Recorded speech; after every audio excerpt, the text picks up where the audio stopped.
needs, but also the future needs: food, settlement, and industrial use. Right now, there's an influx of market-oriented development, like setting up of economic zones from here, but there are no proven results. Like in Aurora, there's this economic zone, APECO, that is being set up on 12,000 hectares of land of indigenous peoples and irrigated lands and watershed lands. So how can you solve that with just your laws? If you look at the laws, it is clear that there's a moratorium on development on watershed, moratorium on conversion. And how did this APECO come about? It come about because there's a law that says that, well, we have to put an economic zone here, but the people were not consulted.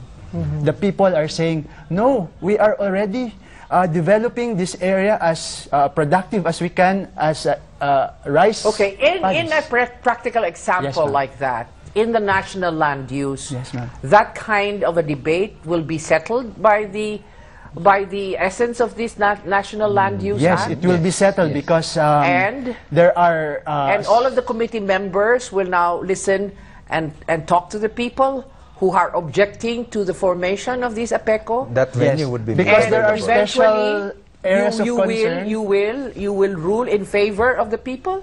It depends on what is the best use of the land. Right now, the people says that, well, economic this zone is is not the very best use. productive rice granary in this area. Why put... And they'll have to show you the yield per hectare, and that's how it's Correct, going to be ma'am. decided upon. Yes. And the committee can actually say, no, we think that there can be an economic zone here. Yes. That can be done. Okay, sir.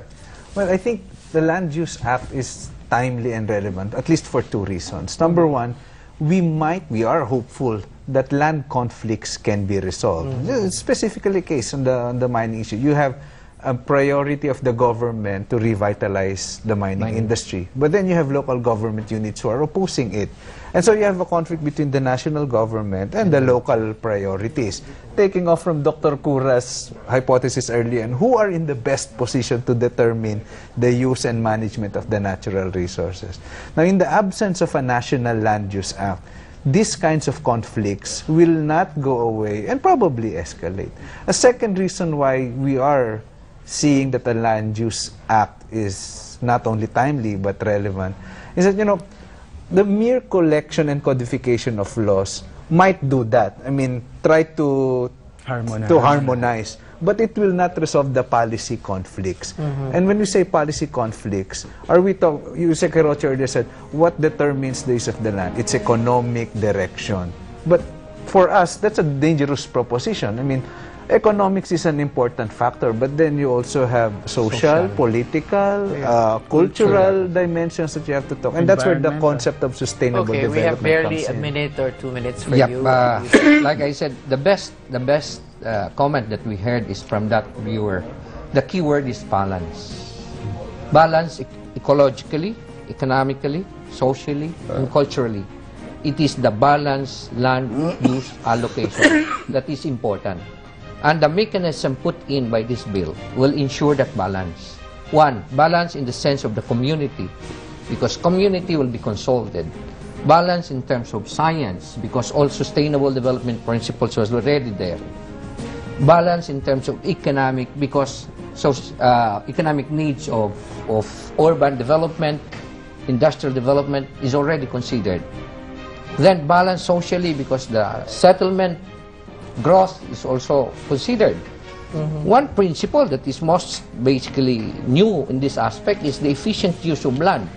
When we talk in the Philippines of house, we talk of big land, lot. Now, when you talk of efficient land use, High then rise. we should talk Medium about rice, at least. we should medium rice. And so, Okay, and I therefore think the key we got word your is point. balance. Yeah, balance. And that is what is needed. We can also in the law. balance greed. Yeah. Yeah. Okay, thank you very much to all of you for joining us. A very interesting insights on the National Land Use Bill.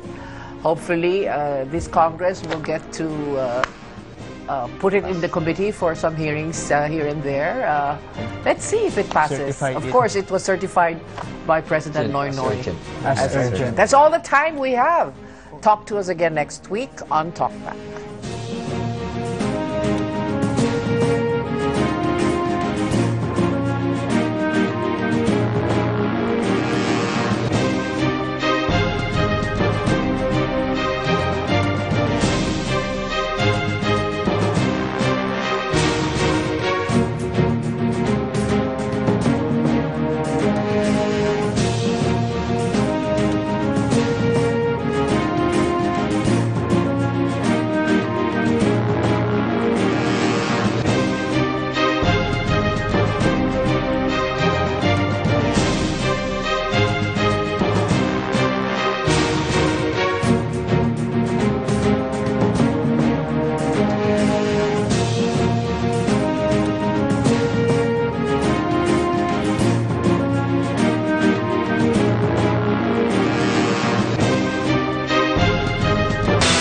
When you choose ANC, the ABS-CBN News Channel, you're informed.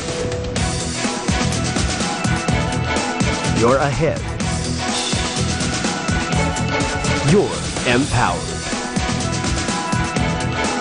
ANC, the ABS-CBN News Channel, is the channel that most subscribers choose to be added on top of their basic Sky Cable package. To all our loyal viewers, thank you. ANC, the ABS-CBN News Channel.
Beyond the gadgets, let's look at the technology that helps create a future product. Every Wednesday, 7 p.m., only here on ANC, the ABS-CBN News Channel. Lining up stories to keep you informed. Covering events to make sense of them. Greeting you with colorful conversation. Getting ready to face the day ahead. Have a head start with me, Karen Davila. Weekdays, 8 in the morning, only here on ANC, the ABS-CBN News Channel.